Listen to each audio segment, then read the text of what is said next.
ಕೋಲಾರದಲ್ಲಿ ಇಸ್ಪೀಟ್ ಹಾಗೂ ಕೋಳಿ ಪಂದ್ಯದ ದಂಧೆ ಹೆಚ್ಚುತ್ತಾ ಇದೆ. ಹಾಡಹಗಲೇ ರಾಜಾರೋಷವಾಗಿ ಕೋಳಿ ಪಂದ್ಯ ಹಾಗೂ ಇಸ್ಪೀಟ್ ಆಟವನ್ನು ಆಡುತ್ತಿದ್ದಾರೆ.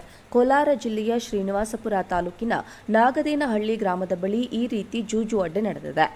ಶ್ರೀನಿವಾಸಪುರ ಪಟ್ಟಣದಿಂದ ಕೇವಲ 1 ಕಿಲೋಮೀಟರ್ ಅಂತರದಲ್ಲಿ ನಡೆಯುತ್ತಿರುವ ಜೂಜಾಟದಲ್ಲಿ ಲಕ್ಷಾಂತರ ರೂಪಾಯಿ ಹಣ ಕಟ್ಟಿ ಜೂಜುಕೋರರು ಆಡ್ತಿದ್ದಾರೆ. ಕೆಲವು ಪೊಲೀಸ್ ಸಿಬ್ಬಂದಿ ಹಣ ಪಡೆದು ಜೂಜಾಟಕ್ಕೆ ಪ್ರೋತ್ಸಾಹಿಸುತ್ತಿರುವಂತಹ ಶಂಕೆ ವ್ಯಕ್ತವಾಗಿದೆ.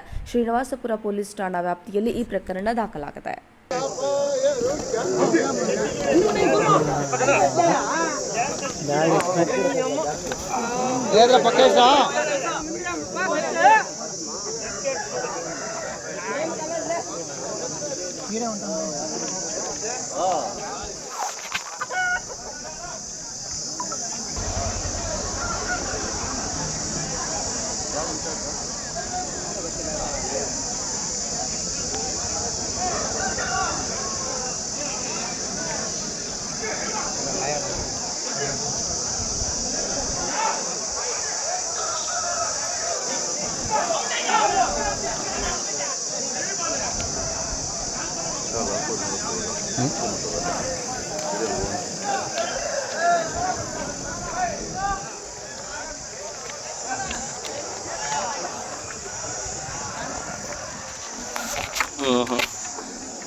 ಕೋಲಾರದಲ್ಲಿ ಇಸ್ಪೀಟ್ ಹಾಗೂ ಕೋಳಿ ಪಂದ್ಯದ ದಂಧೆ ಹೆಚ್ಚುತ್ತಾ ಇದೆ.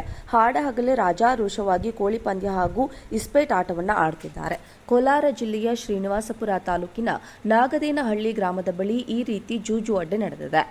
ಶ್ರೀನಿವಾಸಪುರ ಪಟ್ಟಣದಿಂದ ಕೇವಲ 1 ಕಿಲೋಮೀಟರ್ ಅಂತರದಲ್ಲಿ ನಡೆಯುತ್ತಿರುವ ಜೂಜಾಟದಲ್ಲಿ ಲಕ್ಷಾಂತರ ರೂಪಾಯಿ ಹಣ ಕಟ್ಟಿ ಜೂಜುಕೋರರು ಆಡ್ತಿದ್ದಾರೆ. ಕೆಲವು ಪೊಲೀಸ್ ಸಿಬ್ಬಂದಿ ಹಣ ಪಡೆದು ಜೂಜಾಟಕ್ಕೆ ಪ್ರೋತ್ಸಾಹಿಸುತ್ತಿರುವಂತಹ ಶಂಕೆ ವ್ಯಕ್ತವಾಗಿದೆ. ಶ್ರೀನಿವಾಸಪುರ ಪೊಲೀಸ್ ಠಾಣಾ ವ್ಯಾಪ್ತಿಯಲ್ಲಿ ಈ ಪ್ರಕರಣ ದಾಖಲಾಗಿದೆ.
Ini